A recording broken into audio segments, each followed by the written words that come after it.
நாம் தமிழர் கட்சி ஆதரிக்கிறது வந்து இளைஞர்களுக்கு தெரியும். அது வந்து ஜாதி கடந்து ஆதரிக்கிறாங்களா இல்லை ஒரு அது எல்லா தொகுதிகளும் சார் 85 to 90% பட்டியல் சமூகம் மட்டுமே. அது நீ கேட்டது மிக முக்கியமான கேள்வி. இது மிக அழுத்தமான உண்மை. பாஜக கூட்டணியை பொறுத்தளவில் ஒரு 2 மாதம் முன்னாடி வரைக்கும் நான் கணித்ததை விட ஒரு 2% 3% குறைவு தான். காரணம், அந்த கூட்டணி சரியாக சிங்க் ஆகலை. திமுகவை பிடிக்காதவங்க எதிர்த்து வாக்களிக்கிறப்ப மீதி 2 அணி இருந்தால் அதில் எது வலிமையானதோ அதை நோக்கி நகர்ந்து விடுவார். அதுதான் இங்கே நடந்திருக்கு. சீமானை பொறுத்தளவில் நடுவில் ஒரு வருஷம் முன்னாடி எனக்கு கிடைக்கிறப்ப 9-10% வரைக்கும் வந்தார். அதை வெளி உலகத்துக்கு முத சொன்னது SSN சர்வே தான். அதையும் பதிவு பண்ணுறேன்.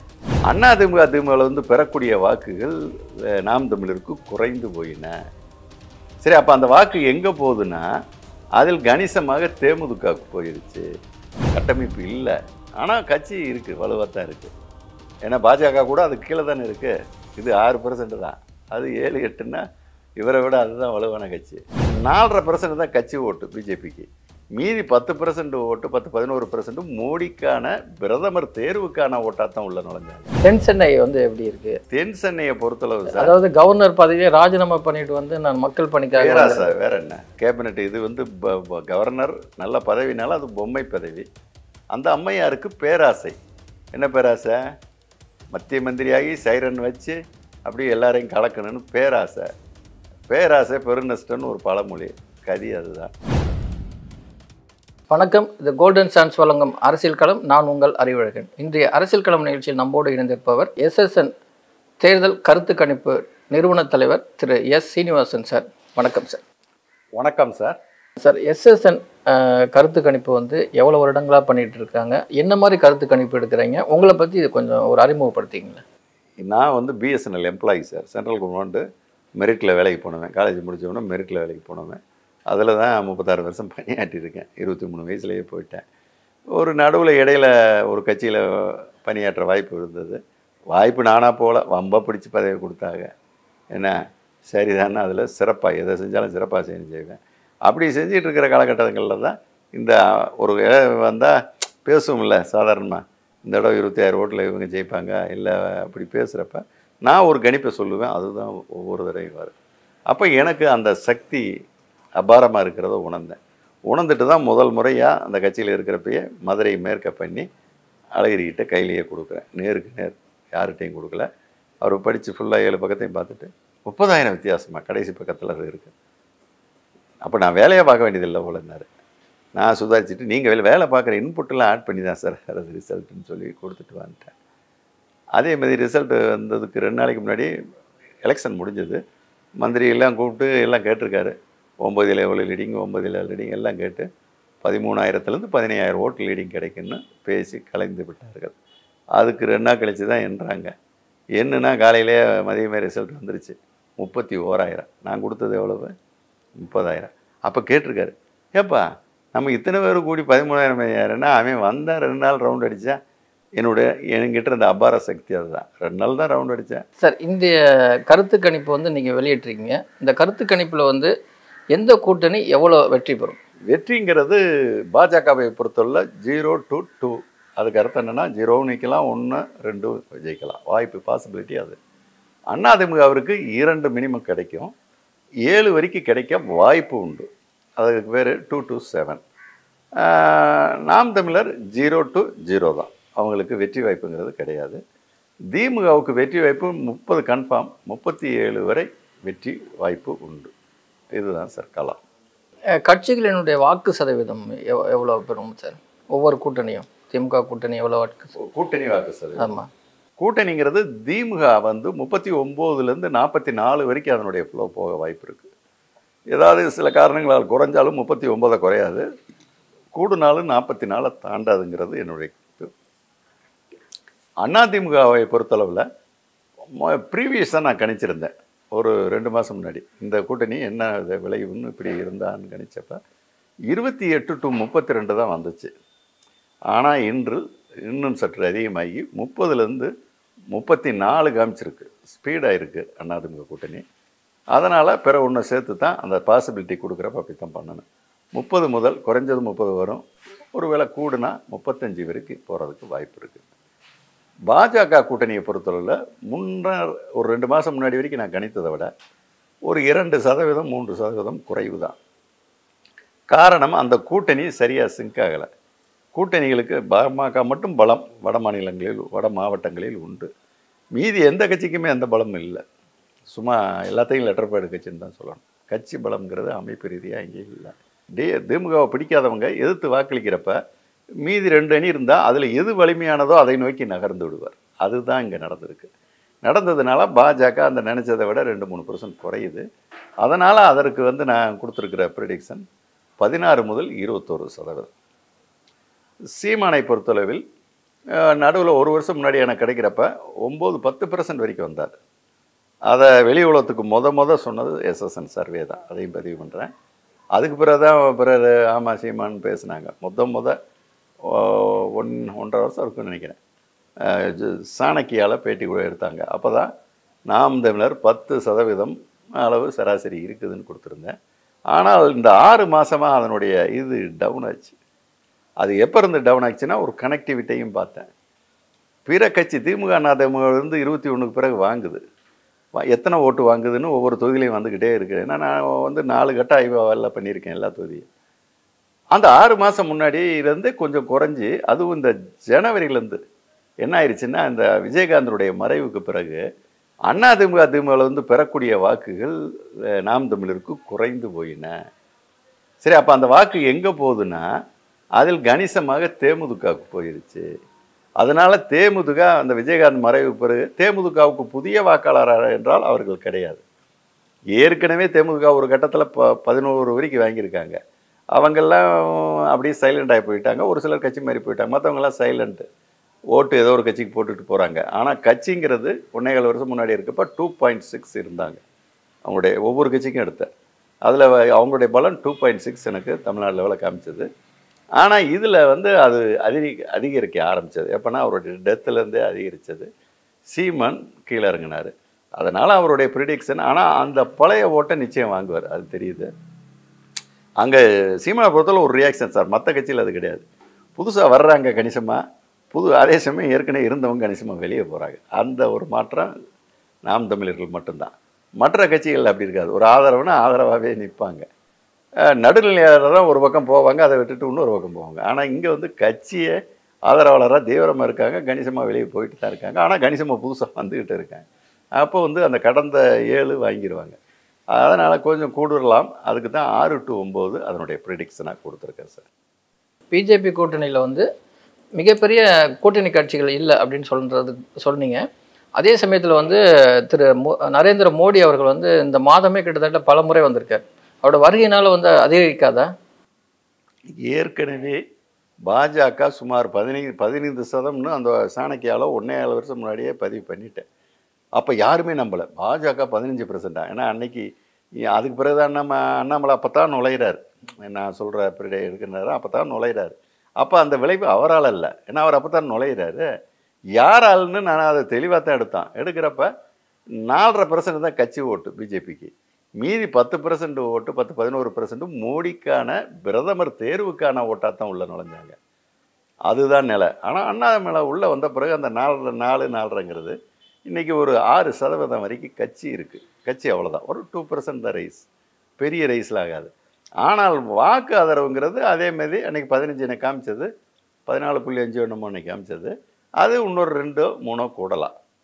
ஏன்னா அந்த கட்சி பேஸ் கூடுது இல்லையா, 4.5லேருந்து ஒரு 6 வரைக்கும் கூடுதப்போ அது கூடும். ஆனால் மோடி ஆதரவு நிலை அன்னைக்கே வந்துருச்சு, இன்றைக்கி இல்லை. அதனால் பிரச்சாரத்தால் பெரிய மாற்றம் ஒரு ஆய்வாளனா எனக்கு தெரியல. நான் தொடர்ந்து எல்லாத்தையும் பார்த்துட்ருக்கேன். ஒரு 1% வேணால் கிரேஸ் கிடைக்கலாம்.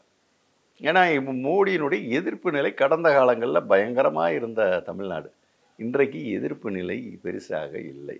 அதையும் நான் களத்தில் முதலையே சொல்லிட்டேன். மோடி எதிர்ப்பலையெல்லாம் இப்போ இல்லை. ஆனால் ராகுலுக்குன்னு 50% போட்டால் மோடிக்குன்னு 40-46% ஆதரவு தான் சொன்னாங்க. இன்றைக்கும் நிறைய பேர் வாயில் வர்றது எதிர்க்கட்சிகள் எல்லாம் என்ன சொல்கிறாங்கன்னா, இங்கே நாங்கள் திமுக சென்ட்ரலில் எப்படி, சென்ட்ரலில் மோடி தான் வருவார் சளிப்போட்ட. ஏன்னா மோடி தான் வருவாருங்கிறது ஏறக்குறைய 70% 80% உணர்ந்து இருக்கிறார்கள். ஆனால் மோடிக்கு ஓட்டு போடுறது யாரும் இல்லை. புரியுது உங்களுக்கு? ஓட்டு போடுவது என்பது வேற, கணிப்புங்கிறது வேற. இங்கே அந்த கூட்டணி பலங்கள் அப்படி இருக்குது. இந்த பாஜக இன்றைக்கி இந்தளவு ரைஸ் ஆனதுக்கு கூட்டணி வலுவான கட்சிகள் அமைந்திருந்தால் ரைசிங் அந்த ஃபிக்ஸ் வந்து டக்குன்னு உதாரணமாக 16ஓட ஒரு 4 சேருது 3 சேருதுன்னு 2 சேர்ந்தால் 23க்கு பதிலாக 28 30 கொண்டு போய் நின்றுருக்கோம். அது சரியாக ஒர்க் அவுட் அவங்க பண்ணலை. பாஜகவில் அந்த திட்டமிடலில் ஏகப்பட்ட குழப்பங்கள். அது மத்திய பாஜகவும் தொடர்ந்து சொதப்பல், மாநில பாஜகவும் அதே தான் செய்தது. இவங்க திட்டமிடல் தான் இன்றைய பின்னடைவுக்கு காரணம். இல்லைன்னா இன்னும் மேலே போயிருப்பாங்க. நாம் தமிழர் கட்சிக்கு வந்து இளைஞர்கள் வந்துக்கிட்டே இருக்காங்க, அதே சமயத்தில் பழைய போயிட்டே இருக்காங்க. அது என்ன காரணம்னு நினைக்கிறீங்க சார்? அவருடைய பேச்சை நம்பி வர்றாங்க சார். கொஞ்ச நாள் கழித்து இவர் ஏட்டிக்கு பூட்டி பேசுகிறார், நேற்று பேசுகிறாரு. அந்த வெளியே போகிறவங்கெல்லாம் அந்த மனநிலையில் வெளியேறாரு. ஆனால் புதுசாக அவர் வீடியோ பார்க்கும். வீடியோ தான் அவர் கட்சிக்கு என்ன கட்டமைப்பாக இருக்குது? எங்கேயும் எதுவும் பெருசாக கிடையாது. ஆனால் இளைஞர்கள் நல்ல ஆதரவு, கட்டமைப்பு இருக்கிறது. கட்டமைப்பு இல்லை, ஆனால் கட்சி இருக்குது, வலுவாக தான் இருக்குது. ஏன்னா பாஜக கூட அதுக்கு கீழே தானே இருக்குது. இது 6% தான், அது 7 8ன்னா இவரை விட அதுதான் வலுவான கட்சி. அதுக்கு மேலே இல்லையே. அது ஒரு கட்டுரைகள் நான் ஏற்கனவே கொடுத்துருக்கேன். இவ்வளவு இருக்குது, 7 8% இருக்குது. ஒரு பெரிய கட்சி ஆனால் அது கூட கூட்டு சேர்ந்தால் அப்படியே அந்த ஓட்டு டிரான்ஸ்ஃபர்னால் ஆகாது. அதுதான் அரசியலின் அந்த அந்த உட்சுட்சமும் அறிந்த ஆய்வாளன் நான். நிச்சயமாக அவர் அப்படி போனார்னா அதிமுகவினுடைய பெர்மனண்ட் வாக்கு வங்கியான ரிலீஜியஸில் மொழி வழி சிறுபான்மையினர் 5% பேர் அங்கே இருக்கான். தமிழ்நாட்டில் 17-18% மொழி சிறுபான்மையில் 5% அதிமுக உட்காந்துருக்கான். சீமான் போனால் அதில் பெரும்பகுதி காலியாகி வெளியேறிடும். அப்போ 8 போய் என்ன பண்ணால் 7 8 போனால் பாதிக்கு மேலே காலி ஆகிடுத. புரியுதா உங்களுக்கு? இப்படி பல்வேறு கணக்கீடுகள்லாம் வரும். அது சேர்ந்தால் என்னால் தெளிவாக சொல்ல முடியும். சேராமையே ஒரு வீடியோ எப்படி இருந்தால் எப்படின்னு எனக்கு எல்லா வியூகமும் தெரியும். சுருக்கமாக சொல்லணும்னா நான்லாம் ஒரு பெரிய கட்சிக்கு வியூக அமைப்பாளராக இருக்க வேண்டியவன். ஆனால் திமுக பார்ப்பான் அப்படின்னு திட்டுவாங்க. அவர்களைத்தான் கூப்பிட்டு அழகு பார்ப்பார்கள். ஏன்னா மற்றவங்க என்ன முட்டா பையன் அவங்க தான் அறிவாளி நினச்சி தான் இன்றைக்கி தமிழக மீடியாக்களே அப்படித்தான் சுழன்று கொண்டு இருக்கிறது. இன்றைக்கும் பாருங்கள், பெரிய ஆய்வாளர்னால் பிராமின் நினச்சிக்கிட்டே தெரியுறாங்க. இப்போ ஒரு நான் பேரை சொல்லக்கூடாது, ஒரு பெரிய டிவி தானே ஒருத்தர் கருத்துக்கணி போட்டுட்ருக்காரு. அந்த அந்த ரகம்தான் நான் சொல்லியிருக்கேன். 4ஆம் தேதி நான் அறிவாளியா அவர் அறிவாளியான்னு பாருங்க. பொதுவாக வந்து நாம் தமிழர் கட்சியோட ப்ளஸ்ஸுங்கிறது தனித்து போட்டியிடுவது தான் அவங்களோட ப்ளஸ்ன்னு சொல்கிறாங்க. அது களத்தில் இன்னும் வந்து பிரதிபலிக்குது. அது இருக்குது சார். ஏன்னா அவரை நோக்கி ஈர்ப்பால் வந்து கொண்டே இருக்காங்க. ஆனால் கழிஞ்சு கொண்டே இருக்கிறப்ப பெருசாக ரைஸ் ஆகலை. அதான் இப்போ 7 இந்த 9 10 வரைக்கும் போயிட்டார். திரும்ப பின்னாடி வர்றதுக்கு வெளியேறது மட்டும் ஒரு காரணம் இல்லை. பாராளுமன்ற தேர்தலுங்கிறப்ப அவருடைய ஆதரவாளர் கணிசம்மா ராகுல் வரணும்னு விருப்பம் உள்ளவங்க. அவங்களும் ஸ்லிப் ஆவாங்கல்ல. சரி வரப்போகிறதில்ல, ராகுல் எப்படியாவது வரட்டும் இந்த தொகுதி, காங்கிரஸ் அதாவது அந்த கூட்டணி வரட்டும் அப்படியும் ஸ்லிப் ஆகுறாங்க. வெளியேறவங்களும் இருக்காங்க. அதுக்காக இந்த சரிவை இந்த தேர்தலில் கொஞ்சம் சந்திக்கணும்னா இப்போ நான் சொன்ன 7 6 கூட வந்துடலாம். வருதுன்னா அதுக்கு முக்கிய காரணம் பாராளுமன்ற தேர்தல் என்ற ஒரு கோணம். அதுதாங்க மெயின் காரணம். அவர் தனித்து நிற்பதனால் ப்ளஸ்ஸாக பார்க்கப்படுதான்னு கேட்குறேன். இல்லை கூட்டணி வச்சா இதோட இன்னும் கொஞ்சம் பெஸ்ட்டாக போகலாம் சார். அவர் ஏற்கவர்கள் போகிறாங்க சார். அவர் தனித்து நிற்கிறதால மட்டும் கூட்டிகிட்டு எல்லாம் போயிட மாட்டார். அவரை அந்த பேச்சை கவனித்து அவரது பேச்சை ரசித்து அவர் பேசுகிறதெல்லாம் சரி என்று நினைப்பவர்கள் போகிறாங்க.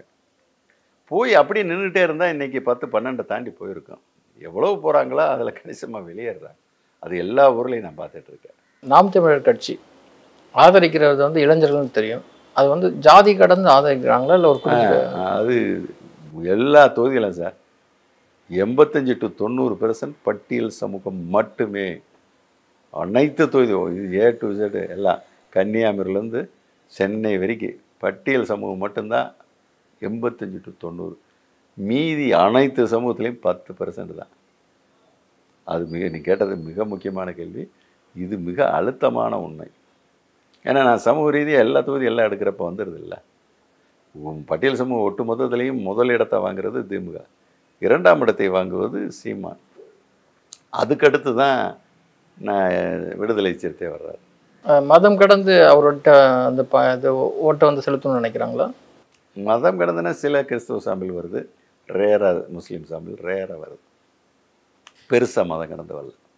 நட்சத்திர தொகுதிகள், அதாவது எந்த தேர்தலையும் இல்லாமல் இந்த தேர்தலில் வந்து நிறைய நட்சத்திர வேட்பாளர்கள் வந்து களம் இறங்கியிருக்காங்க. தென் சென்னை வந்து எப்படி இருக்கு? தென் சென்னையை பொறுத்தளவு சார், அதாவது கவர்னர் பதவியை ராஜினாமா பண்ணிட்டு வந்து நான் மக்கள் பணிக்காக பேராசை வேற என்ன கேபினெட். இது வந்து கவர்னர் நல்ல பதவினால அது பொம்மை பதவி. அந்த அம்மையாருக்கு பேராசை. என்ன பேராசை? மத்திய மந்திரியாகி சைரன் வச்சு அப்படியே எல்லாரையும் கலக்கணும்னு பேராசை. பேராசை பெருநஷ்டன்னு ஒரு பழமொழி, கதி அதுதான். 2ஆம் இடத்துக்கு வருவார். தென் சென்னையில் திமுக தான் ஜெயிக்கும். 2ஆம் இடம் அவர் வர வாய்ப்பு அதிகம் இருக்குது. அப்போ அவருக்கு சொல்லி தான் சீட்டு கொடுத்துருக்கதா கேள்வி. திரும்ப எம்பி தரமாட்டேன் ராஜ்யசபா, திரும்ப கவர்னர் தரமாட்டேன்னு சொல்லி. ஆனால் அந்த அம்மாவுக்கு நான் கவர்னராக இருந்தால் இன்னொரு எக்ஸ்டென்ஷன் கூட கிடச்சிருக்கும், இன்னொரு 5 வருஷம். அதை விட்டுட்டு பேராசைக்கு கேபினெட் மந்திரிக்கு பேராசைப்பட்டு வந்திருக்காரு. பாவம், இதுக்கு பிறகு அவரும் அரசியலில் கழிக்கப்பட்ட ஒரு நபராக ஆகி விடுவார். இது நான் இன்றைக்கி சொல்கிறேன்ல, 4ஆம் தேதிக்கு பிறகு பாருங்கள். அதே மாதிரி இன்னொரு முக்கியமாக கவனிக்கப்பட வேண்டிய தொகுதி வந்து சௌமியா அன்புமணி ராமதாஸ். ஆமாம் சார். அதில் என்னென்னா ஒரு கோணத்தை பாருங்கள். வட மாவட்டம் முழுக்க வன்னியர்கள் ஒரு காலத்தில் 50% மேலே இருந்தாங்க பாமகவில். ஆனால் நான் கடைசி கட்டம் இந்த வேட்பாளர்களெலாம் நிறுத்துறதுக்கு முன்னாடி வட மாநிலம் பூரா திரும்ப எடுத்தேன். 2 ட்ரிப் 6 மாதத்துக்குள்ளே எடுத்தேன். எடுக்கிறதுல ஒரு விஷயம் என்ன தெரிஞ்சதுன்னா, வன்னியர் ஓட்டுகளில் காஞ்சிபுரத்துலேருந்து பார்த்தீங்கன்னா வன்னியர் ஓட்டுல அதிகம் வாங்கினது இபிஎஸ் அதிமுக. அவர் தான் 40% மேலான வாக்கு, 40-42ங்கிற மாதிரி. பிறகு 2ஆம் நிலையில் தான் இவர் பாமக 27 முதல் 30-32 தொகுதியை பொறுத்து அந்த ரேஞ்சில் வாங்கினாங்க. அதுக்கடுத்து தான் திமுக வந்து வன்னியர்கிட்ட பலகீனமாக தான் தொடர்ந்து இருந்து வருது.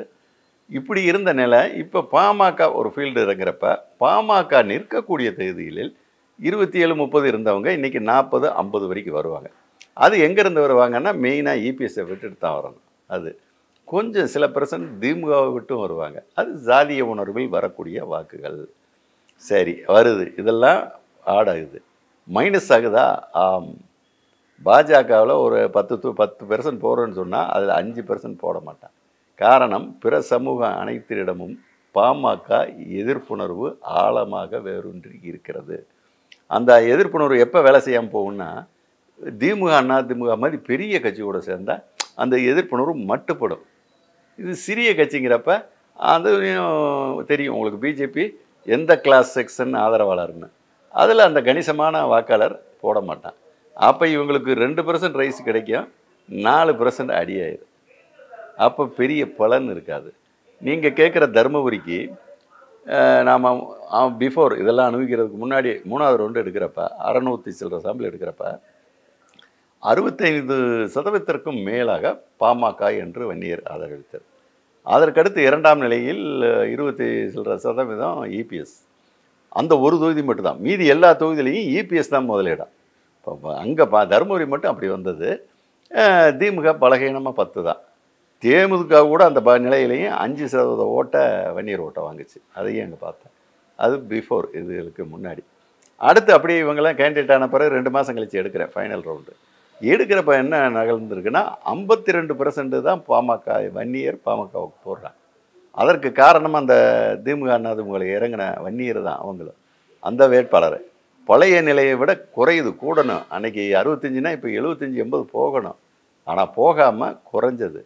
அதுவே எனக்கு கொஞ்சம் ஷாக்காக இருந்தது. அதே சமயத்தில் அங்கே தருமபுரியில் பாஜக 2-3 முறை எடுக்கிறப்பையும் 7% 8%. அதாவது பாஜக தமிழகத்தில் வீக்கான தொகுதியில் தருமபுரியும் 1, 6-8 தான் அப்படி வந்துட்டு இருந்தது.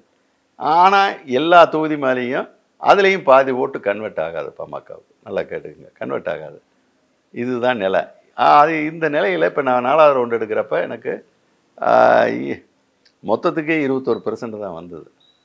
ஆனால் 21 வராது எனக்கு. ஏன்னா இதுக்கு அப்போ நான் சர்வே எடுத்தாலும் வேறு உளவியெல்லாம் மிக்ஸ் பண்ணுவேன். இன்றைக்கி கடுமையாக போராடுறாங்க. யார்?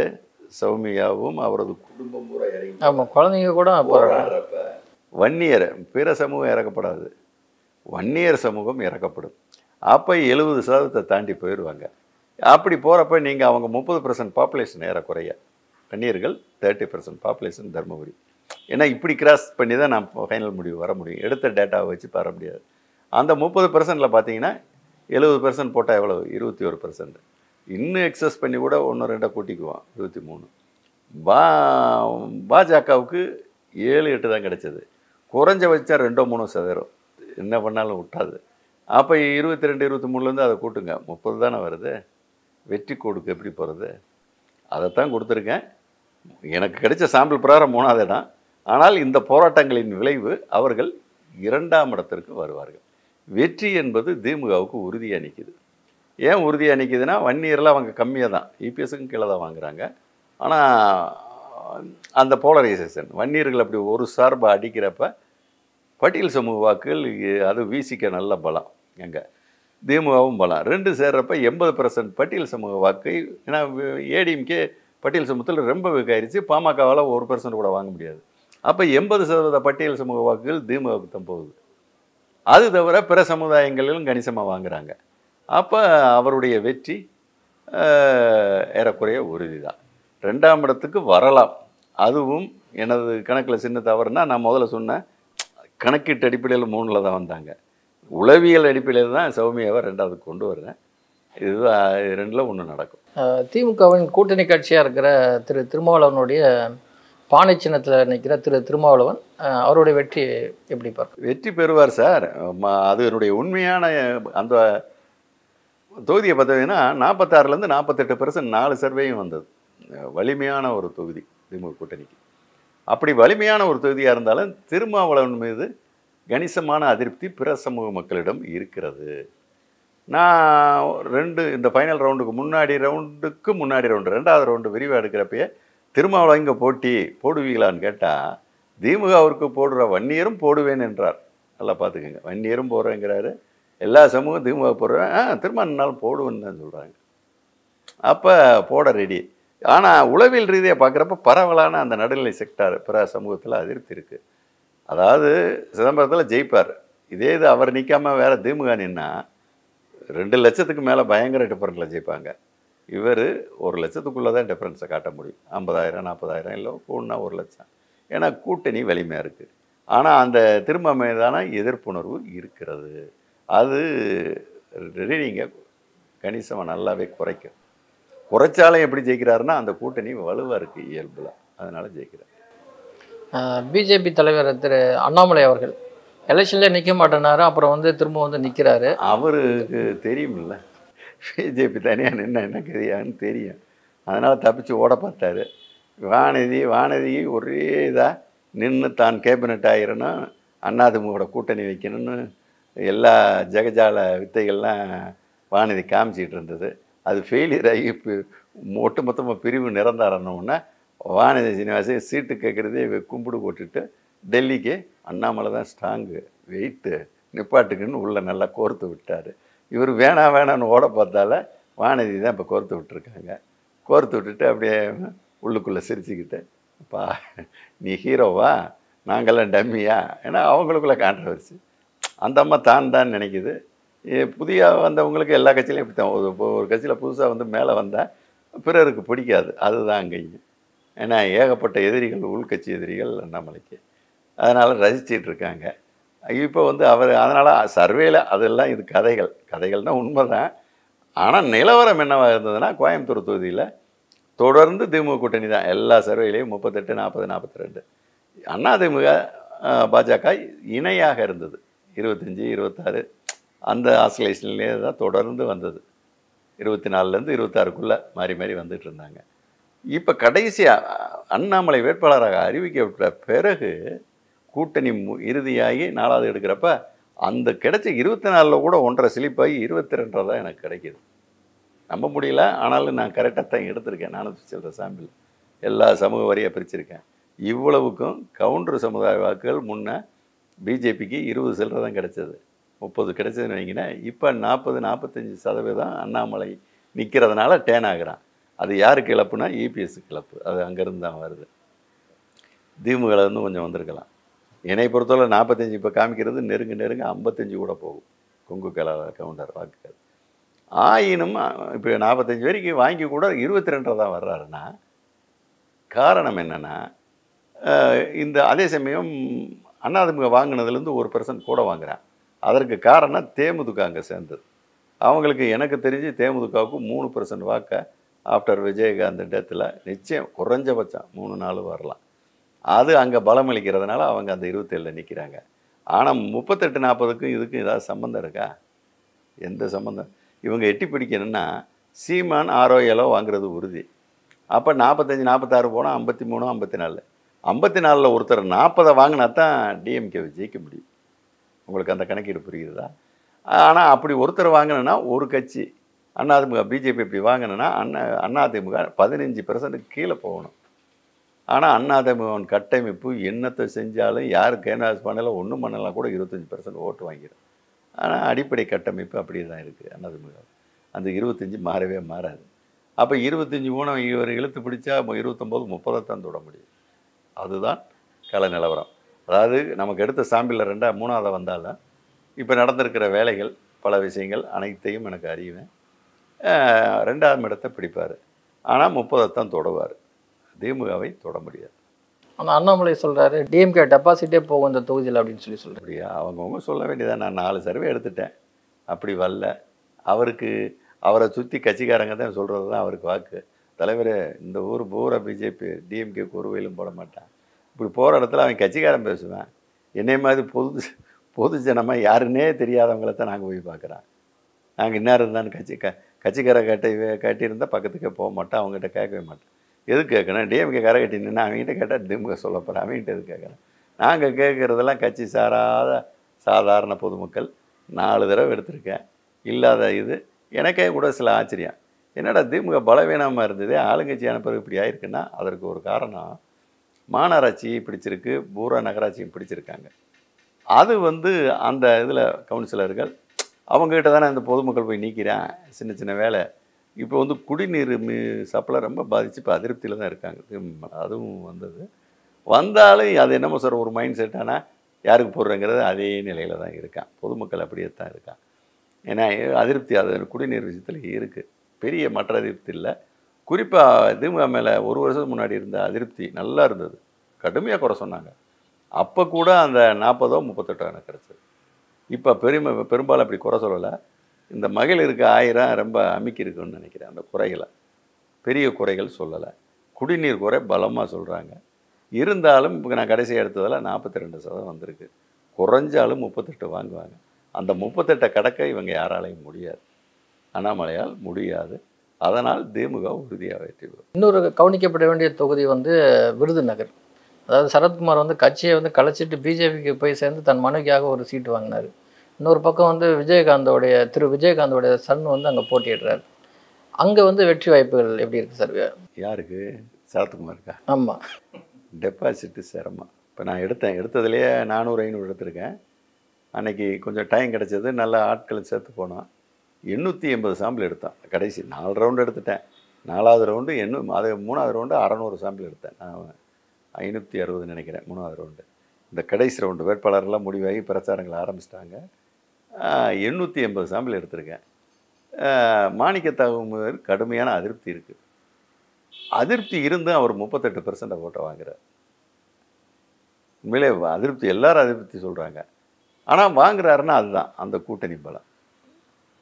திமுக, காங்கிரஸ், கம்யூனிஸ்ட் அந்த கூட்டணி பலம் 38 கொண்டு வச்சிருது. அவர் கடந்த தேர்தலே 41 வாங்கியிருக்காரு. அந்த கடும் அதிருப்தியின் விளைவு ஒரு 3 தான் சரிகிறார், பெருசாக சரியில்லை. சரி, அதே சமயம் ராதிகா சரத்குமாருக்கு அவருக்கெல்லாம் அங்கே எந்த பலமும் இல்லை, கட்சி பலம்லாம் இல்லை. சும்மா சில நாடாருங்க போனால் தலைவரே அப்படி இப்படிம்பாங்க. பெரிய ஓட்டு வங்கியெல்லாம் கிடையாது அவர் கட்சிக்கு. இப்போ பார்த்தீங்கன்னா பிஜேபி கடைசியாக 22% எனக்கு ஆய்வில், 3வது ஆய்வில் எவ்வளோ % கிடைச்சது, பிஜேபிக்கு தான் ஓட்டு போடணும்னு 22 சொன்னேன். ஆனால் இன்று சரத்குமாருக்கு ராதிகா சரத்குமாருக்கு கிடைத்த வாக்குகள் 13% தான். அந்த 9% எங்கே போச்சு? அதில் உள் விஷயம் என்னென்னா, பிஜேபியினுடைய பிரதான ஆதரவாளர்கள் நாயுடு ரெட்டியார் சமுதாயம். அவர்கள் யாருக்குமே ராதிகாவை பிடிக்கலை. அதுலேயும் பிஜேபியில் சீட்டை எதிர்பார்த்தவங்க 2 விஐபி மாவட்ட தலைவர், பொதுச் செயலாளர் எல்லாருமே அவர் ரெட்டியாருக்கு சீட்டு கொடுக்காம பற்றி விட்டாங்க மதுரைக்கு, ராம சீனிவாசன். இவங்க எல்லாரும் கட்டுப்புல இருக்கிறதுனால அந்த ஓட்டு பெரிய பிரதான அந்த 22ல் பிரதான ஆதரவு தந்த சமுதாயம் நாயுடு ரெட்டியார் தான். நாயுடு தான் அதிகம். இவங்களுக்கு வாய்ப்பு கிடைக்காம புதுசாக வெளியால் கொண்டு வந்து இறக்கணும் உடனே அவங்க பூரா அப்படியே ஆஃப் ஆகிட்டாங்க. ஒழுங்காக வேலை பார்க்கல.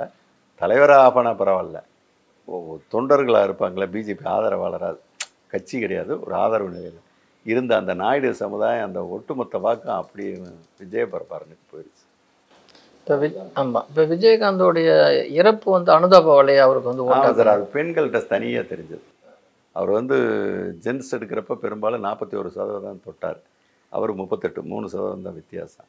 அதில் நான் கிராமங்கள் எடுக்கிறப்ப வித்தியாசம் 6-7 போச்சு. கிராமம் கம்மியாக தான் எடுத்தேன், ஒரு 5-6 எடுத்தேன். அந்த 5-6லையும் டிஃப்ரெண்ட், 2க்கும் இடைவெளி 6 இருந்தது. டவுனில் இவ்வளோ எடுக்கிறப்ப 3 வந்துருச்சு டிஃப்ரென்ஸ். அதில் ஒரு விஷயம், லேடிஸை கம்மியாக தான் எடுப்பேன், எப்பயும் பல்ஸ் மட்டும் பார்ப்பான்.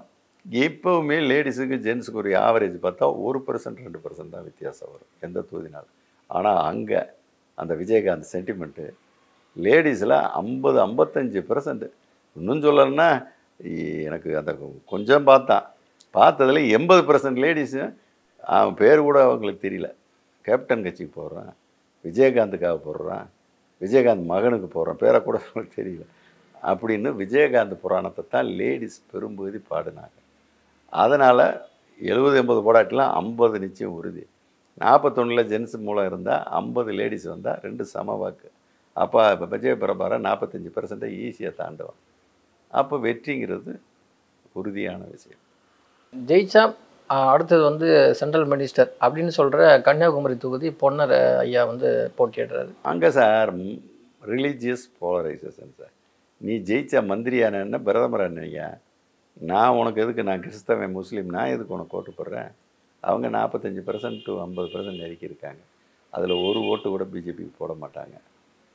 சும்மா சொல்லிக்குவாங்க, நான் சர்வே எடுத்ததில் எல்லா டீட்டெயிலும் வருது. கிறிஸ்தவர்களில் 80%க்கு மேலே, கிறிஸ்தவர் இஸ்லாமியர் 2க்கு சேர்ந்து 80%க்கு மேலே ஓன்லி காங்கிரஸ் தான். காங்கிரஸ்னால் திமுக காங்கிரஸ் அந்த கூட்டணி. ஒரு 12% மேலே இவருக்கு, யாருக்கு, அதிமுகவுக்கு. பாஜகவுக்கு 1% கூட போடல. மீதி கொஞ்சம் நாம் தமிழருக்கு. இதுதான் அங்கே மைனாரிட்டி ஓட்ஸ். மைனாரிட்டி மற்ற தொகுதி மாதிரி 20-15 இல்லை, அங்கே 45 தாண்டி இருக்காங்க.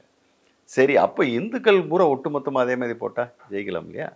இந்துக்கள் வாக்கு எப்படி பிரியுதுன்னு பார்த்தா 52% தான் பாஜகவுக்கு வந்தது. மீதி 30% யாருக்கு, டிஎம்கே போடுறேன், டிஎம்கே காங்கிரஸ் கூட்டணிக்கு போடுறேன். பிறகு மிச்சம் இருக்கிறது சீமான் கொஞ்சம். விஜயகாந்த் அங்கே இல்லை. விஜயகாந்த் கட்சி இல்லாத ஒரு இடம்னா கன்னியாகுமரி மாவட்டமாக இருந்தது. ஒரே ஒரு சாம்பிள் நாகர்கோவில் பஸ் ஸ்டாண்டில் வந்தது அதிசயமாக விஜயகாந்துக்குன்னு. ஆக ஏறக்குறைய அங்கே அந்த நாடாளுமன்றத்தில் அந்த கட்சியே இல்லை. அதே இது நாங்குநேரி, அந்த தொடர வரைக்கும் பார்த்தீங்கன்னா நாங்குநேரியிலே விஜயகாந்துக்கு 4 பேர் ஓட்டு போட்டேன். நாங்கள்லாம் கேப்டனுக்கு ஆத்தம் போடுவோம் தடவை அப்படிங்கிற. ஆனால் கன்னியாகுமரியில் சுத்தம் பண்ணி இல்லை. ஏன்னா இப்படி ஒரு நிலைமை. இதெல்லாம்ங்கிறப்ப இப்போ எப்படி சார் வெற்றி வரும்? அதனால தான் தீர்க்கமாக சொல்கிறேன், 1 லட்சத்துக்கு மேலான வாக்கு வச்சு. இது வந்து அந்த ரிலீஜியஸ் போலரைஸு கிறிஸ்டின் முஸ்லீம் ஆன மாதிரி இந்து ஆகலை. இந்துஸ் 80% போட்டால் பொன்னார் ஜெயிக்கலாம், ஆகலை. தனித்து கட்சி சார்பாக பார்க்கும்போது என்டிகே வந்து ஒரு 9% எடுக்குன்னு சொல்கிறீங்க. பாசிபிலிட்டியாக தான் எல்லாருக்கும். பிஜேபி வந்து ஒரு 5 சொல்கிறீங்க. பலம் அதுதான். ஆனால் அவங்க எடுக்கிறது கூட இல்லை. மோடிக்காக 10% வந்து அட்டாச் ஆகிடுது இல்லையா? 5-6% கட்சி இருக்கும் இன்றைக்கி. ஆனால் 10% தனியாக மோடிக்காக வந்து அட்டாச் ஆகிடுது இல்லையா? அது 10-12ங்கிறது ரிசல்ட் இப்போ தெரியும். இப்போ வந்து சீமானுக்குன்னா சீமானுக்கு தான். வேறு அவர் 7 வாங்குறாரோ 8 வாங்குறாரோ 9 வாங்குறாரோ எதுவாக இருந்தாலும் அது சீமானுக்காக விழுக்கக்கூடிய வாக்கு. இப்போ என்டிகேவினால வந்து தனித்து அவங்க நிற்கிறதுனால அது அந்த அவங்க பெறப்போகும் ஓட்டுனால பாதிக்கப்படுற கட்சி அப்படின்னா, பாதிக்கப்படுற தொகுதி அப்படின்னா எந்த தொகுதின்னு சொல்லலாம்? அது அவருக்குன்னு போகிறவங்கெல்லாம் இந்த 2 கட்சியும் பிடிக்காமல் போனவங்க தானே சார். எப்படி ஓட்டு போடுவாங்க? அப்படி உண்மையிலே அப்படி ஒரு இயக்கம் இல்லாமல் இருந்தால் யாருக்கு அந்த ஓட்டு அதிகம் போகும்னா திமுக கூட்டணிக்கு தான் அதிகம் போகும். அந்த ஓட்டுடைய நேச்சர் அது. பெரும்பகுதி ராகுல் ஆதரவாளர், கொஞ்சம்தான் மோடி ஆதரவாளராக இருக்காங்க. அதை பிரித்து பார்க்குறப்ப அப்படி தான் வருது. நீங்கள் சொல்கிற அந்த கோணத்தில் நான் பார்க்கல. ஆனால் பொதுவாக எடுத்தது சாம்பிளில் நீங்கள் கேட்டதை மனசில் வச்சு பார்த்தா அப்படித்தான். ஆனால் 2 கட்சியும் பிடிக்காதவங்க தான் அதுக்கு போயிருக்காங்க.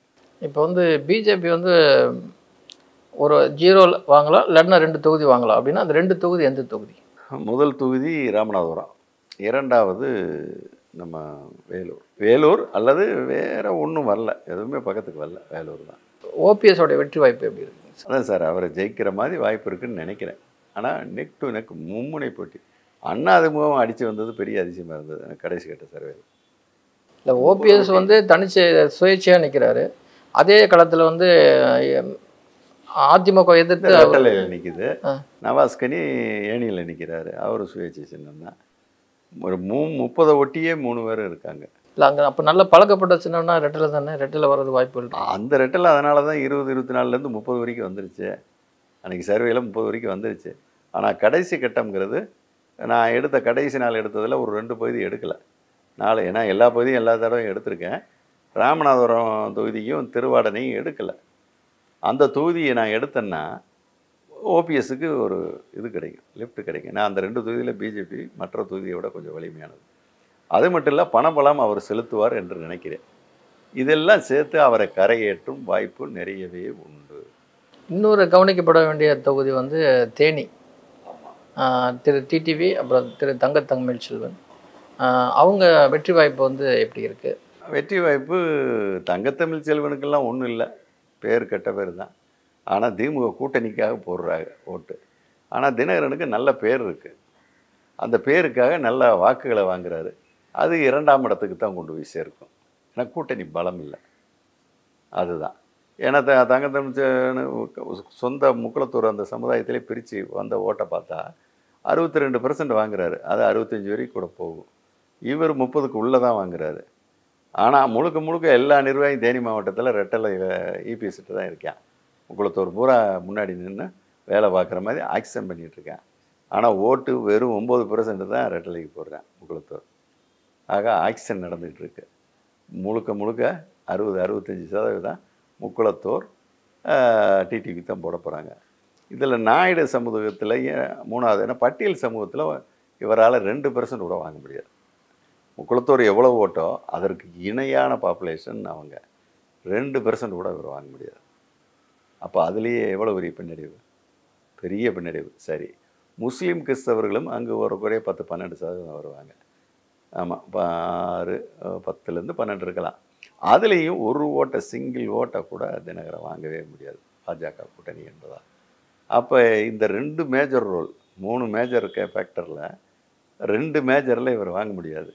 அதை ஒட்டி இவங்களும் 14%, நாயுடு நாய்க்கர் வந்து அங்கே 14% வரைக்கும் இருப்பாங்க. சரியாக எவ்வளோன்னா 1.5 லட்சம் ஓட்டு வரும்னு நினைக்கிறேன். 1.5 லட்சம் தாண்டி ஏறக்குறைய 12-13% வரலாம் சதவீத கணக்கு. அவங்களில் பார்த்தீங்கன்னா டிடிவி பரவாயில்லாமல் வாங்குறாரு. இவ்வளோக்கும் நாயுடு கேண்டிடேட் ஏடிஎம்கேல நிற்கிறான். ஆனாலும் பிஜேபி என்ற பைத்தியம் வந்து நாயுடுகளில் இப்போ தமிழ்நாடு பூரா கொஞ்சம் இருக்குது. அதை பார்த்துருக்கேன். அந்த ஒரு கம்யூனிட்டி மட்டும் பிராமினுக்கு அடுத்து பைத்தியம் பிடித்தவர்களாக நாயுடுகள் எல்லா தொகுதியிலையும் இருக்கான் பிஜேபி மேலே. அந்த பைத்தியம். 2வது டிடிவி இருக்கிறப்ப நல்லா தான் செயல்பட்டார். டிடிவி நல்லா பண்ணார்ல, அவருக்கு போடுவான் அப்படிங்கிற. அதனால் ஆனால் முக்குளத்தூர் மாதிரி அவ்வளோ லீடிங் அங்கே வராது, 40%. பிறகு ஏடிஎம்கே என்னதான் இருந்தாலும் தேமுதிக பலம் இருக்குது அங்கே, 6% வரைக்கும் தேமுதிக. ஏன்னா நாயுடு நாய்க்கர் நிறைய, அந்த தேமுதிக பலம். இதையெல்லாம் வச்சு அந்த சமுதாயத்தில் 40% அதிமுக வாங்கும். பிறகு 20% திமுக வாங்கும், கம்மியாக வாங்கும். ஆனால் 60% அந்த சமுதாயம், இதில் 40%. இதை மட்டும் வச்சு அவர் எப்படி ஜெயிக்க முடியும்? பிறகு எல்லா சமுதாயமும் டெஸ்ட் பண்ணி பார்த்துட்டேன். கவுண்டர்லேயும் வீக்கு, செட்டியார்லேயும் வீக்கு, பிள்ளை முதலியார்லேயும் வீக்கு, எல்லாத்துலேயும் வீக்கு தான் டிடிவிக்கு போடுறாங்க. 5%, 10%. இப்போ பிள்ளை முதலியார்னால் பொதுவாக தமிழ்நாடு பூரா பிள்ளை முதலியார் எந்த பார்லிமெண்ட் எடுத்தாலும் 40 முதல் 45% திமுகவுக்கு தான் போடுறாங்க. அந்த இதை வந்து சீனை தமிழ்நாடு முழுக்க பார்த்துருக்கேன். அங்கேயும் அதுதான். அங்கே கூட 40-45 வரல. அதிமுக வலிமையை ஈக்குவலாக வாங்குது. தேனி வந்து பிள்ளைமார் வந்து கொஞ்சம் சமமாக இருக்காங்க. அதிமுகவிலையும் நல்ல நிறைய பலம் இருக்குது. அதிமுக திமுக சமமான வாக்கு. ஆனால் முதலியாரங்க ரொம்ப குறைவு, பிள்ளை தான். செட்டியார்லேயும் பார்த்தீங்கன்னா திமுக அடுத்த அதிமுக. இவர் டிடிவி கம்மியாக தான் வாங்க முடியும். ஆக இப்படி இத்தனை இது இருக்கிறப்ப இவங்களுக்கு வெளிப்படையாக தெரியுது அரசியலை அங்கு தொழிலாக ஒவ்வொரு பகுதிக்கும் ஒரு சமூகம் தொழிலாக செய்யும் அரசியலை. தேனி மாவட்டத்தில் அரசியல் அது என் மாவட்டம் தெளிவாகவே தெரியும். அரசியலை தொழிலாக செய்பவர்கள் முக்குளத்தோர். அப்போ எல்லா கட்சியிலையும் அவன் தான் முன்னாடி தெரிவான். அப்போ உங்களுக்கு பார்க்குறதுக்கு தினகரன் ஜெயிக்கிற மாதிரி ஃபீல் வரும். அங்கே நான் இன்டர்னலாக இவ்வளவு சர்வே எடுக்கிறேன், எனக்கு தெரியும். அவர் வந்தால் 2வது இடம் வரலாம், அதுதான் வாய்ப்பு. ஜெயிக்கிற வாய்ப்பு வராது. ஏன்னா 42 கடைசியாக கூட கிடைச்சது, 40 இப்படி கிடச்சிருக்கு. அது இவர் மேலே அதிருப்தி இருக்குது, அதை ஒத்துக்கிறேன். ஆனால் அவருக்காக ஓட்டு போடல, திமுக கூட்டணிக்காக ஓட்டு போடுறாங்க. அதனால் குறைஞ்சாலும் 38வது வாங்குவார். அந்த 38 இவர் போய் தொட முடியாது. காரணம் இப்போ சொல்லிட்டேன், எந்தெந்த சமூகம் பெரிய சமூகம்லாம் ஓட்டு போடலை. பெருசாக ஓடப்படுறது முக்குளத்தூரில் 65, 70 கூட ஆகலாம், கூடலாம் இன்னும். நாயுடு நாயக்கரில் ஒரு 40. அது இன்னும் நேராக கூடாது, குறையத்தான் குறையும். ஏன்னா அந்த சொந்த சாதிங்கிறத ஒரு பிரச்சாரம் மேற்கொண்டுட்டு இருக்காங்க அங்கே. அது கொஞ்சம் பலிச்சதுன்னா அவர் 40லேருந்து 35க்கு போய் ஏடிஎம்கே கேட்டு 45 வாங்கிடுவார். அது சமூக அடிப்படையில் வாங்குறது. இதெல்லாம் நடந்துட்டால் 2வது இடமே போராடித்தான் அவரை தாண்டி போகணும். அதேமாதிரி அந்த சாம்பிள்ஸ் பார்த்தேன் சார், பார்க்குறப்ப ஏடிஎம்கே கட்டமைப்பு இன்னும் உழையலை சார். புரியுதா உங்களுக்கு? அப்படியே ரெட்டலைன்னு கவுண்டரில் வர்றேன், செட்டியாரில் வரேன், பிள்ளைமாரில் வரேன், எல்லாத்துலேயும் வர்றாங்க. அப்போ அந்த கட்டமைப்பு பெருசாக அழியலை இருக்குது. அதிமுக கூட்டணி வந்து 2லேருந்து 7 வரைக்கும் பெறும்னு சொல்லியிருக்கீங்க. அப்போ வந்து உறுதியாக 2ங்கிறத நம்ம எடுத்துக்கிட்டால் இந்த 2 to 7 எந்தெந்த முதன்மையான தொகுதி விருதுநகர் தெல்ல தெளிவாக. 2வது என்னுடைய கணிப்பில் அவங்க ஜஸ்ட் 3%னாலும் இங்கு உளவியல் சொல்லிட்டேன், கிராமம் பெண்கள் எல்லாம் சொல்லிட்டேன். அங்கும் என் மனது இருக்குது. ஏன்னா நான் 4 தடவை ஆய்வு பண்ணியிருக்கேன். அங்கே அதிமுக திமுகவை விட பலமாக இருக்குது. கரூர் தொகுதியில் கட்சி தனிப்பட்ட வகையில் விராலிமலை அதெல்லாம் எக்ஸஸ் பலமாக இருக்காங்க. ஏன்னா அதேமாதிரி மணப்பாறையும் அப்படி தான் இருக்குது. எல்லாம் இது வேடசந்தூர் எல்லாமே ஏடிஎம்கே ஸ்ட்ராங்காக இருக்காங்க திமுகவை விட. அதோட தேமுதிகவும் அங்கே 6-7% ஓட்டு. காரணம் அந்த தொட்டின அந்த நாயுடு நாயக்கர் வகைரா வாக்குகள் அங்கே ஒரு 15% மேலே இருக்குது. அது தவிர பல தரப்பு சமூகங்களிலும் தேமுதிகவுக்கு அங்கே ஆதரவு இருக்குது. அது மிக பின்தங்கிய பகுதி பூரா. தேமுதிக நல்லாவே இருக்குது. அப்போ 2ம் ஒர்க் அவுட் ஆகிறப்ப லீடிங் 3% கிடைக்குது. ஆனால் எனக்கு மனது ரீதியாக 3ங்கிறது டவுட்ஃபுல் லீடிங் தான். ஆனாலும் அது வெற்றி பெறும் என்ற கணக்கீடு எனக்கு இருக்குது. காரணம் ஜோதிமணி மீதான கடுமையான அதிருப்தி. 3% தான் லீடிங் கிடைக்கிது கணக்கில் இல்லை. இவ்வளோ அதிருப்தி இருக்கிறப்ப அதை அவங்க அறுவடை பண்ணிடுவாங்க. இந்த 2 தான் நான் மெயினாக நினைக்கிறேன். கடும் போட்டியில் 5-6 தொகுதி இருக்குது. ஈரோடு இருக்குது, நாமக்கல் இருக்குது, கிருஷ்ணகிரி இருக்குது, இங்கிட்டு காஞ்சிபுரம் இருக்குது, ஒரு 4-5 தொகுதி. பிறகு சின்ன எட்ஜ் எடுத்து திமுக இருக்குது, பின்னாடியே ஒட்டிக்கிட்டு அதிமுக அது ஒரு 4 தொகுதி இருக்குது. வேலூரே அப்படி தான் இருக்குது. என்ன இருந்தாலும் வேலூரில் துரைமுருகமாக தான் வருவார்னு நினைக்கிறேன். நான் பணபலம் எல்லாம் விளையாண்டுட்டு இருக்கு. இப்போ அந்த நமக்கு அங்கங்கே போகிறப்ப அந்த பழக்கமாகறவங்கள கான்டாக்ட் பண்ணி அடுத்தடுத்த இது என்ன நடந்துகிட்ருக்கு உங்கள் தொகுதின்னு கேட்டுக்குவேன். வேலூரில் திமுக மீது கடுமையான அதிருப்தி 2-3 மாதம் முன்னாடி. இப்போ கடைசி சர்வேயில் அது மட்டுப்பட்டுருச்சு. கேட்டால் துரைமுருகன் ஏற்பட்ட வேலை. அங்கேயும் அதே கிராஸ் ஓட்டு போயிட்டுருக்கு. பாமகவில் இருக்கிற கணிசமான வன்னியர் துரைமுருகன் மகனுக்காக போட போகிறாங்க. அப்போ அது ஏசிஎஸ்க்கு லாஸ் இல்லையா? ஏடிஎம்கேலையும் அந்த அந்நியராக இருக்கிற ஒரு சிறு குரூப்பு துரைமுருகன் பக்கம் நகல்றாங்க. அவருடைய அப்பீல் அந்த மாதிரி பண்ணிகிட்ருக்கார் கம்யூனிட்டி ரீதியாக. இப்படி நுணுக்கமான கிராஸ்லாம் இருக்குது சார். இந்த நுணுக்கமான கிராஸ்லாம் டிஃப்ரெண்ட் பெருசாக இருந்தால் பாதிக்கவே பாதிக்காது. வாக்கு வித்தியாசத்தை குறைக்கும். ஏன்னா ரொம்ப கம்மியான டிஃப்ரெண்ட்னால் இந்த மாதிரி கிராஸ் ஓட்டு ரிசல்ட்டையும் மாற்றி விட்டுரும். அதனால தான் இப்போ அங்கே வந்து இந்த மாதிரி இதில் வந்து ஜஸ்ட்டு முந்தி நிற்கிறாரு துரைமுருகன் திமுக மகன்.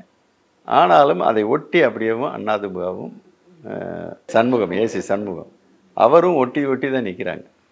கடைசியில் பணம் ஏசிஎஸ் அதிகமாக பண்ணால் கூட நெருக்கி திமுகவை இணைக்காக கூட போயிட முடியும். அதனால தான் அதையும் ஒரு வாய்ப்புள்ள தொகுதியாக நான் நினைக்கிறேன். பொதுவாக தேர்தலில் வந்து கட்சி வந்து டாமினேட் பண்ணுதா இல்லை வந்து ஜாதி அரசியல் வந்து டாமினேட் பண்ணுதா? என்ன பர்சன்டேஜ் வந்து தான் சார்? அந்த கட்சிக்குள்ளேயும் ஒரு பார்ட்டாக ஜாதிகள் பின்னணி. இப்போ உதாரணமாக விடுதலை சிறுத்தை யார்? அந்த சமூகத்தை தவிர வேறு யார் விடுதலை சிறுத்தை இருக்கா? பதவிக்காக நாவாஸ் உட்காந்துருக்கலாம், யாரை 2 பேர் பதவிக்காக ஒத்தையாளுகளாக உட்காந்துருப்பாங்க. அந்த சமூகம் எந்த சமூகம் போகல. அது மாதிரி தான். அது மாதிரினா பாமகவில் யார் இருக்கா? அந்த ஒரு சமூகம் தவிர யாரும் பாமகவில் இல்லை. விதி விலக்கம் 1-2 எங்கேயாவது பதவி வாங்கிட்டு உட்காந்துருப்பாங்க. அவ்வளோதான். இது அப்போ ஜாதி முழு ஜாதி பின்னணி உள்ளவே இவை. இப்போ மறைமுக ஜாதி பின்னணியை சொல்லுங்கள். இது இன்னும் இயங்காது. முதலியார் பிள்ளை முதலியார் எப்படி 40 தொகுதியிலையும் 39 தொகுதியிலையும் திமுகவுக்கு 40 to 45 ஆதரவு தர்றாங்க. அதாவது நினச்சி எப்படியோ தர்றாங்க. அது ஒரு ஜாதி பின்னணி தானே.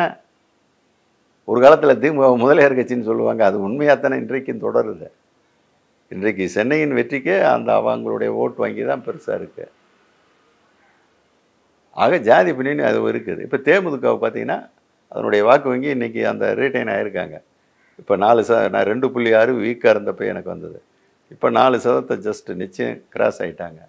ஏன்னா ரீட்டைன் ஆகிட்டாங்க. பழைய வாக்காளர், அவங்களுடைய பழைய தேமுதிக வாக்காளர், புதுசெல்லாம் கிடையாது.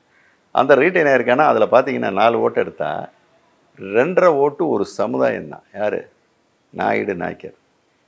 அந்த சமுதாயம் தான் 2.5 இருக்கான். மீதி 1.5% எல்லா ஜாதி விஜயகாந்த் ரசிகர், வன்னியர், உடையார், எல்லா சமூகமும் இருக்காங்க. அதை கூட சரிவாதியாக தான் சொல்லலாம். 2% நாயுடு நாய்க்கர், 2% எல்லா சமூகமும். பட்டியலுன்னா நிறைய இருக்காங்க. விஜயகாந்த் தலைநகரம் சென்னை 3 தொகுதி 3மே திமுக தான் சார். 2ஆம் இடத்துக்கு தான் போட்டி கடுமை. ஏறக்குறைய தமிழிசை 2ஆம் இடம். மத்திய சென்னை கடும் போட்டி. அவர் நல்லா பிரச்சாரம், பிஜேபி நல்லா பண்ணுறாரு.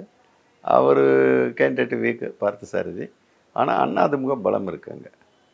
ஏன்னா தேமுதிகவுக்கு அனுதாபம் இருக்கான்னு நான் செக் பண்ணலை. இப்போ சமீபத்தில் கடைசியாக எடுக்கலை. எடுத்ததெல்லாம் 3 மாதம் முன்னாடி எடுத்தது தான்.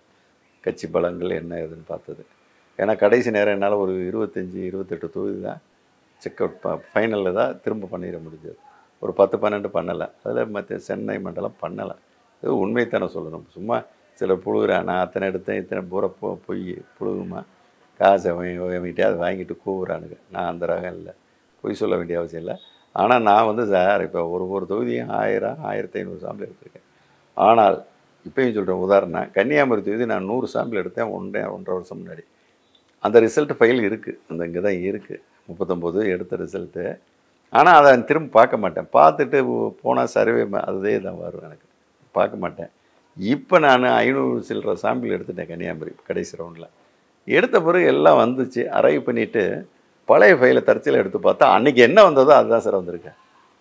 1.5 வருஷம் முன்னாடி 100 சாம்பிள் தான், இன்றைக்கி 560 சாம்பிள் எடுத்து அந்த இது டிட்டோவாக வருது சார். அப்படித்தான் அரசியல் இருக்குது. ஏன்னா கேண்டிடேட்டை பொறுத்து சில மாற்றங்கள், சில இடங்கள். அங்கே ஏன் அப்படியே இருக்குன்னா ரிலீஜியஸ் போலரைசேஷன். நான் சொன்ன சிஸ்டம், கிறிஸ்டின் முஸ்லீம் எப்படி இருக்காங்க, ஹிந்துஸ் பிரிஞ்சு தான் நிற்கிறாங்க. அதனால் ஈஸியாக காங்கிரஸ் திமுக கூட்டணி வெல்லும். 400 தொகுதியில் நாங்கள் வெற்றி பெறுவோம் அப்படின்னு பிஜேபி சொல்லிட்டு இருந்தாங்க. இப்போ அந்த வார்த்தைகள் கேட்க முடியலனாலும் மத்தியில் வந்து பிஜேபி ப்ளஸ் இந்தியா கூட்டணி, அதாவது இந்தியா கூட்டணி வர்சஸ் இந்தியா கூட்டணி எவ்வளோ சீட்டு பெறும்? என்னை பொறுத்தவரை நம்ம சர்வே பண்ணதில்ல, ஆனால் எதையும் கணிக்கும் திறன் பெற்றவன் தான் நான். அதையும் நீங்கள் 4ஆம் தேதி பார்த்துக்கோங்க. இப்போயும் சொல்கிறேன், 370 அவங்க தொடுவாங்க. காங்கிரீட்டாக நான் சொல்கிறது. அதில் இன்னும் 10 கூடலாம், 10-15 கூட குறையலாம். ஏன்னா ஒரு 5% அவ்வளோ வருது இல்லையா. 370ல் ஒரு 10% கூட வைங்களேன், 10% வராது, 5% ஏறும். குறைஞ்சாலும் நான் சொன்னது சரிதான், கூடுனாலும் நான் சொன்னது சரிதான். சென்ட்ரல் மார்க்கிங் 370 நீங்கள் இன்றைக்கி. ஆனால் அதுக்கு உதாரணம் சொல்கிறேன். இந்தியாவிலேயே முதன்முறையாக 330 சீட்டு 340 சீட்டு வாங்குன்னு என்னுடைய யூடியூப்பில் போட்டேன். ஏன்னா இதெல்லாம் மாற்ற முடியாது. முன்னா டைம்ஸ் இந்தியா போட்டதை பார்த்து நீ பேசுகிறான்ட்டுருவாங்க. டைம்ஸ் நான் போடுறதுக்கு கரெக்டாக 5 நாளைக்கு முன்னாடி நான் ரிலீஸ் பண்ணியிருக்கேன். டேட் இருக்குது, அந்த வீடியோ வேணால் அவர்கிட்ட வாங்கிக்கோங்க. டைம்ஸ் நோவு போட்டது 330, நான் 5 நாளைக்கு முன்னாடி 340ன்னு போட்டேன். ஸ்டேட் வைஸாக பிரித்து போட்டேன். இப்படி அவன் வந்து எத்தனையோ பேரை வச்சு அவன் எவ்வளோ பெரிய நிறுவனம், அவனும் ஸ்டேட் வைஸாக போட்டிருக்கான். நானும் ஸ்டேட் வைஸாக போட்டு தான் 306லேருந்து 360 வரைக்கும் போகும். சென்ட்ரலைஸ் 70 வரைக்கும் போகும். சென்ட்ரலைஸ் வந்து 340 ரிசல்ட், உறுதியான ரிசல்ட் அப்படின்னு நான் போட்டேன். போட்ட 5 நாள் கழிச்சு டைம்ஸ் நோவு இந்தியாவிலேயே முதல் முறையாக அவன் தான் போடுறான். அவன் போட்டது 330. பிறகு திரும்ப ஒரு 3 மாதம் கழித்து 2வது ரவுண்டு நான் தான் திரும்ப போடுறேன். இந்த எலெக்ஷன்லாம் முடிஞ்ச உடனே 370 கன்ஃபார்மாக வரும் அப்படின்னு போடுறேன். போட்ட ஒரு வாரத்துலேயே திரும்ப அதே டைம்ஸ் நவ், எல்லாத்துலேயும் டைம்ஸ் நவ் தான் முதல்ல வர்றேன். அவனும் அதே 370 போட்டான். நான் தான் முதல்ல போட்டேன். அந்த ஆதாரம் 2 வீடியோ இருக்குது. நிதிஷ் அணிமாறினார் இல்லையா, நிதிஷ் அணி மாறுற அன்னைக்கு நான் வேலூர் ஆய்வில் இருக்கேன். அன்றைக்கி லாட்ஜில் வச்சு உடனே காலையில் பேப்பரெல்லாம் பார்த்துட்டு எனக்கு அந்த மைண்டு இது இப்படி போகும், பீகாரில் இது மாறுன்னு தெரியும். தெரிஞ்ச உடனே வீடியோ போட்டு அவசரமாக வெளியிட்டேன். நிதிஷ் நாள் அணி மாறுறாரு, மறுநாள் குள்ளநெறி நிதிஷ்ன்னு போட்டு தான் போட்டிருக்கேன். போட்டுட்டு 370 பிஜேபி 400 வரைக்கும் போகிற ரீச்சுக்கு வாய்ப்பு இருக்குன்னு போட்டுட்டேன். அதுக்கு பிறகு தான் 10 நாள் 1 மாதம் கழிச்சு, நான் போட்டதுக்கு பிறகு 1 மாதம் கழித்து தான் இதே இந்த வட இந்திய ஊடகங்கள் 370 400 வரைக்கும் போகும், 387 அப்படி இப்படின்னு போட்டாங்க. ஆனால் அவங்களுக்கெல்லாம் 1 மாதம் முன்னாடியே 370 to 400 நான் போட்டிருக்கேன். அந்த 3 வீடியோவும் இருக்குது, கேட்டு செக் பண்ணிக்கோங்க. ஆனால் இப்போ நான் அந்த வீச்சை நம்பலை, கொஞ்சம் குறையும். அது இருந்தாலும் 370 தொடுவாங்க. என்னுடைய கணிப்பில் மாற்றம்னா அதுதான், 15 குறையலாம், 15 கூடலாம். ஆனால் 370 இப்போ சென்டராக இப்பயும் சொல்கிறேன். எஸ்எஸ்என் கருத்து கணிப்பு வந்து இது வரைக்குமே சரியாக இருக்குது அப்படின்னு சொல்லியிருக்கீங்க. இந்த கருத்து கணிப்பும் சரியாக இருக்கா இல்லையான்ட்டு ஜூன் 4ஆம் தேதி நம்ம பார்த்தா தெரிஞ்சு 4ஆம் தேதி தானே சொல்ல முடியும். நான் தன்னம்பிக்கை சொல்கிறேன். ஆனால் எதையும் ரிசல்ட் வந்தால் தானே யாருமே நம்ப முடியும். நன்றி சார். வணக்கம் சார்.